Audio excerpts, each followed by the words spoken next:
how does that apply to anybody, everybody? What is this thing, distinction, that, is it that each of us should have? Yes. So what is that? Okay, let's say it like this. If I can enter into it from this perspective, the less people with distinction, the more or the broader the labor force. Okay. The more people with distinction, the less the labor force. People with distinction use their mind to think. People who fail to think subject themselves to those who do.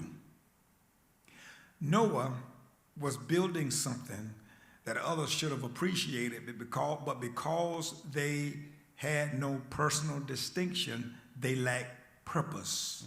And because they lacked purpose, they subjected themselves to being drowned in the flood. That's what life is. It's a flood.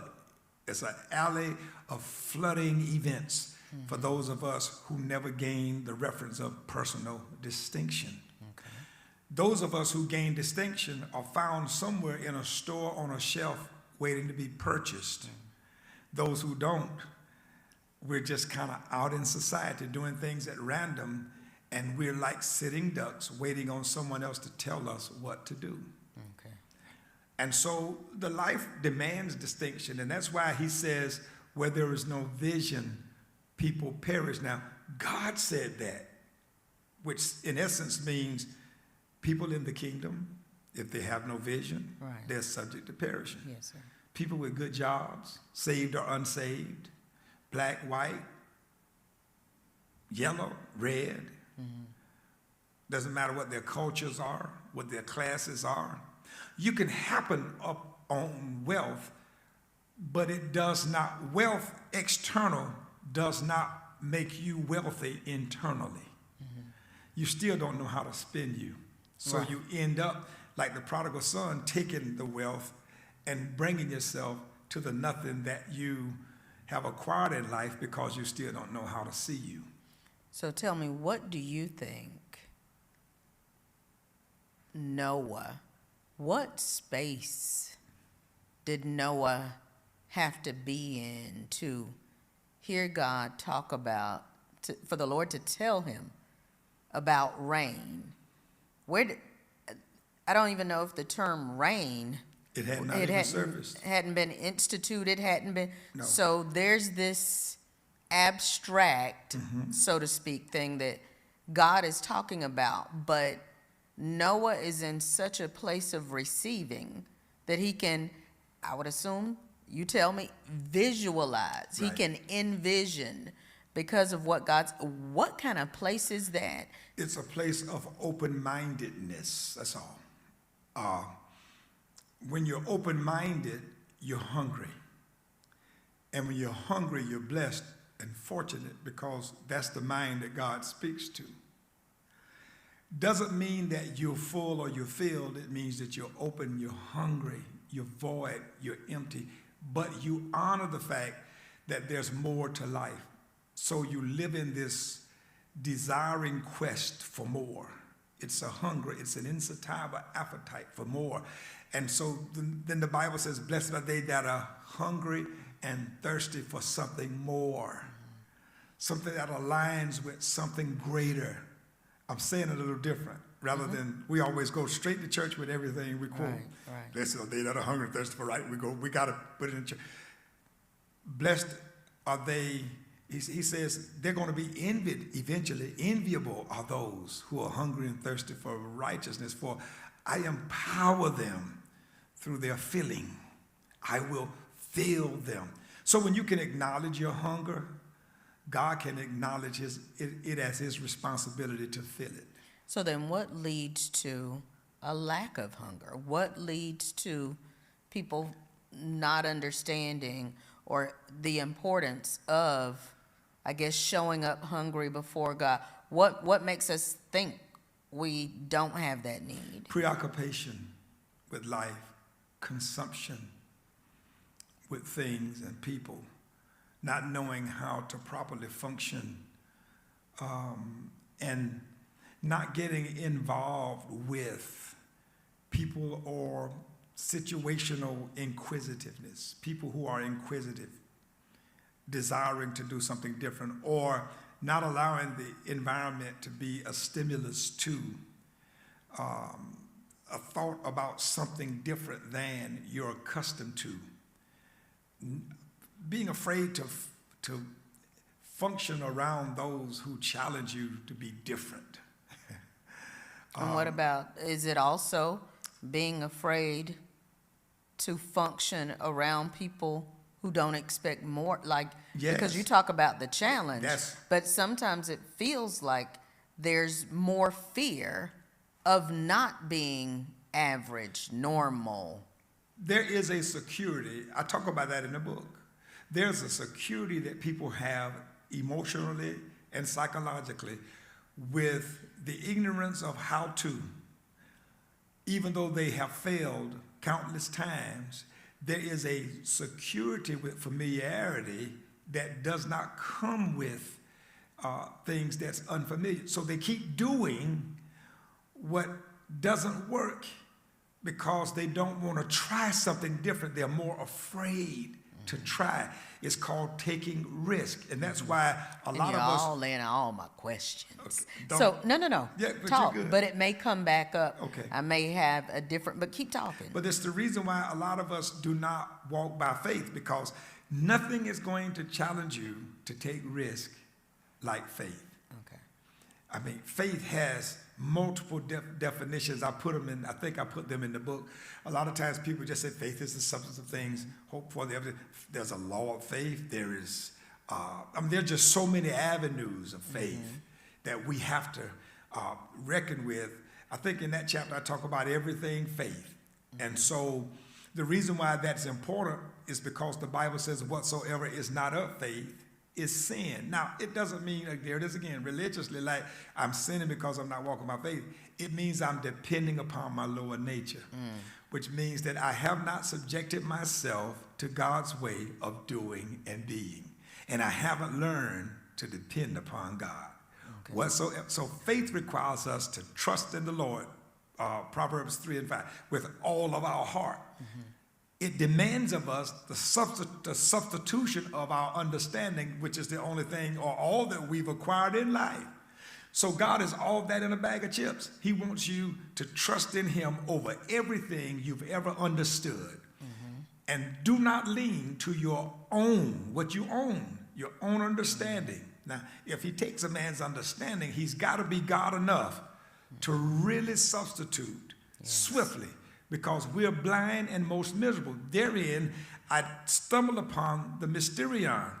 Faith is blind if it doesn't have vision. And that's why God requires us, after Proverbs 29 and 18, to do what Habakkuk chapter 2, verses 2 through 4 says. Now write it. God says, preoccupy yourself with the elaborations of the mind that I'm spilling over from your spirit into your soulical man. I want you to spend time with it until you gain the language, gain the intellect, I need you to purchase this from within yourself, because if you don't buy it from within yourself, you won't know how to spend it when it's time to sell it. That's real estate. Yes, sir. Yes, sir. So in writing the vision Yes. and making it plain, do you write the vision once? Oh, no. You write it until... I do a little analogy at my church where when I'm talking about vision, I've got 10 grandchildren. So I start with the youngest. I'm the man writing the vision. I'm sitting down. He says, make it plain. That word plain means so that everybody, the novice, even the novice reader, can scat by, see it, and run. Now, he doesn't say walk.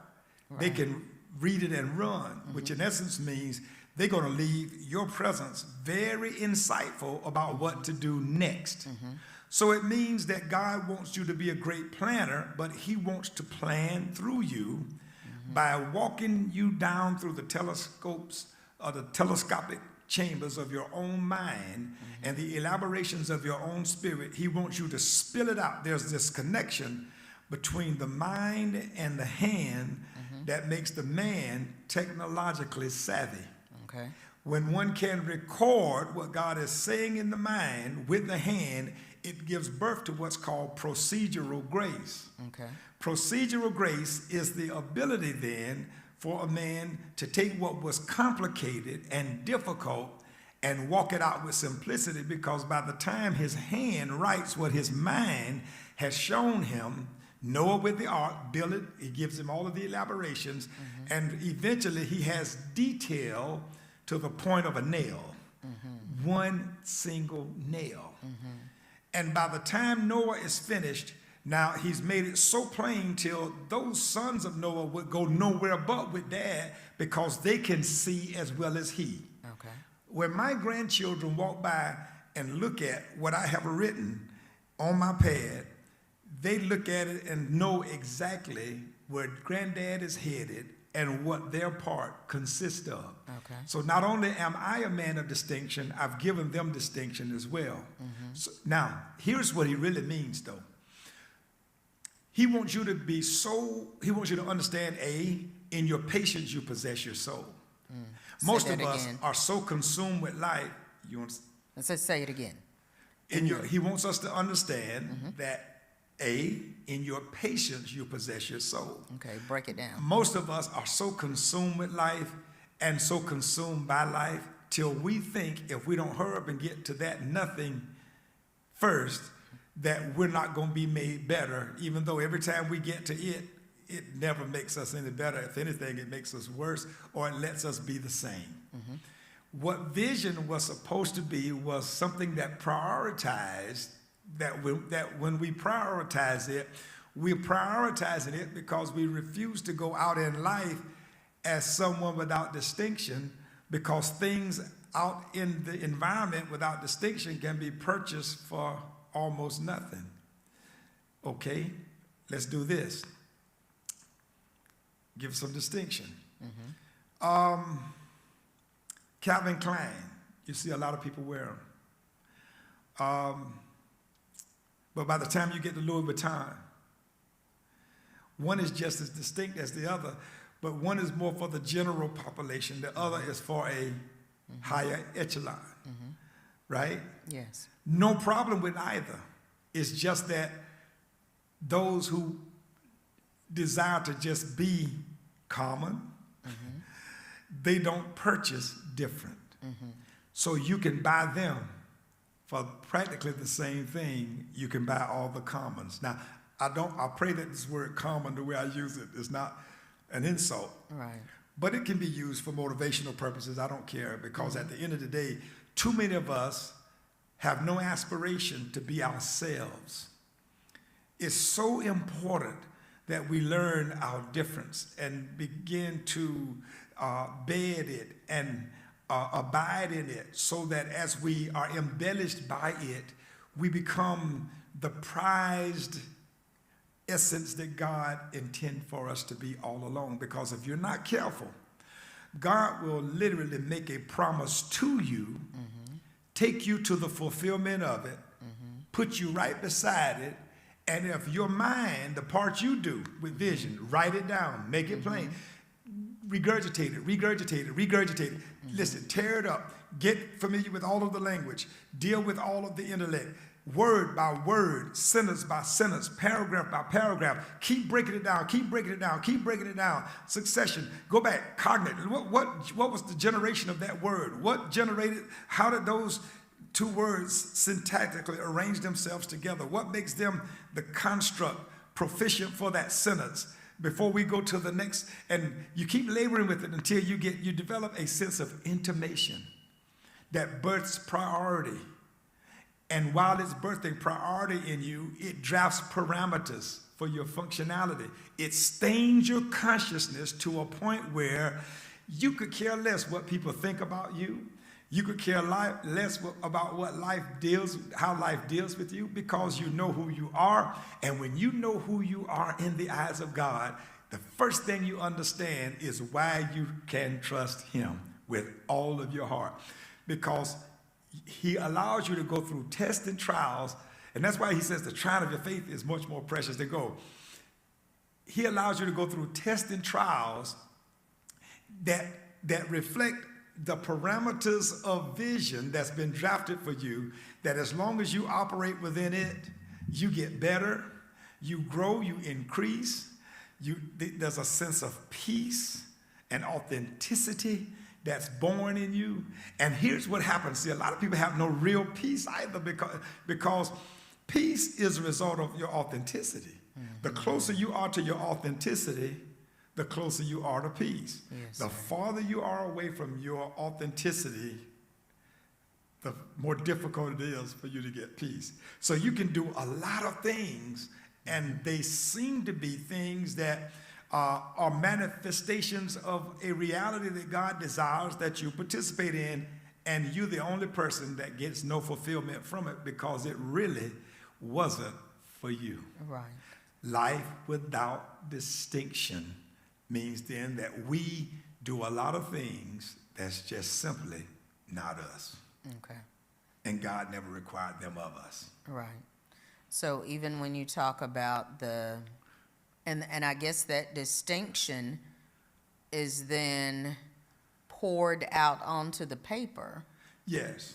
As you write that vision. And it comes back. It reflects, yes, ma'am. It's God talking to you. It's Joshua 1:8. It's the fulfillment of it. It's nothing but vision. It's how to. Then shall you make your own way prosperous, and you shall have good success. Here he just takes Joshua and says, say it until your mind catches it, then meditate on it until your life absorbs it, and then put your hand forth, and I'll bless whatever you set it forth to do, because all your hand does is call out of you what has already been developed inside of you. Okay. Because it feels like, even as you talk, and it's almost like I wish I could press pause. Okay, because no, I'm not saying you. It's just so full. What you're saying is almost like the sentence demands a selah, just to like grasp it. So it feels like with our vision and when God speaks this thing to us, it feels like so many of us, because we can't see ourselves being what he said, there's no pondering. That's good. It's like, oh, I'm tripping. And people kind of shut it down because those are pipe dreams, and so there's no sitting with it. That's a good word. There's no sitting. Go ahead. That's good. I like that. And so when you find yourself in that place of seeing yourself somewhere else, doing something else, looking another way, sounding another way, then it's like, oh man, come back to reality.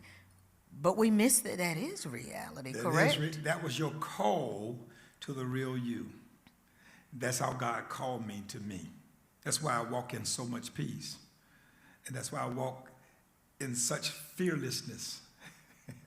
You can't do nothing to me greater than the God who's responsible for my existence. Mm-hmm. Fear not man, who can only kill the body, but he can't do more than God allows. And so what place does fear have in keeping us out of, first of all, like even writing it? Because I feel like I'm speaking from a place of knowing that there are people who would never even want others to know. You think you can do what? Yeah, that's it. You think you're going where? So they're afraid to write, they're afraid to speak. Right. Would never dare say what kind of. So the first reference to faith, God allows us to see it so phenomenal and so astronomical that the man is literally left to himself with his family alone. Nobody else. No friend. We don't know his brothers, his family. Nobody befriends Noah. Nobody befriends the children of Noah. Nobody befriends the families of his sons. Why? Because all of y'all crazy. Who is going to build something that ain't never been done for what? Now, scientists will call that tapping into the ether, learning how to draft from nothing something, and from something more, nothing. So there's no limits. And what they've literally done is given us this, they've given us these, and we use them without even a mind's notion of how in the world did I get this. It came from the genius mind of man. Same thing lives in you. Here's the problem. Jesus said, strive to enter in at the straight gate. Now listen at the language he uses. For straight is the gate and narrow is the way that leads to Zoe, God's way of living. And few there be that find it. But because broad is the way and wide is the gate that leads to destruction, many there be which enter in thereat. So we find ourselves back to Edison's quote. 5% of the people think. 10% of the people think they think. But the other 85% would rather die than think. So we begin to see how selectively small categorically the group is that is going to be in pursuit of purpose. That is why so many people need a hand out. Do you realize, Marcy, most of the people that are homeless in America are homeless by choice? Yes, sir. That's a hard statement for a lot of us to buy. They are homeless because they do not desire to be put under pressure for existence. Here's something I learned years ago, working with the homeless daily. There's a lot of homeless people mentally in church and on the jobs right beside us. It just so happens that someone gave them a privilege that they would not have given themselves. And all they have done since they have been working or a part of that workforce is giving all of their faculty, their time, and their thinking to the use of another that leaves them infuriated because they constantly feel underappreciated, simply violated, and never given a significant enough wage to make a difference. That's the way of society. So I talk about it in the book some too, because I needed to know how the society got like this and why was it so easy for man to just make guineas out of so many of us. Because 5% of the people think. Evidently, thinking is hard work. That's why so few people do it. Yes, sir.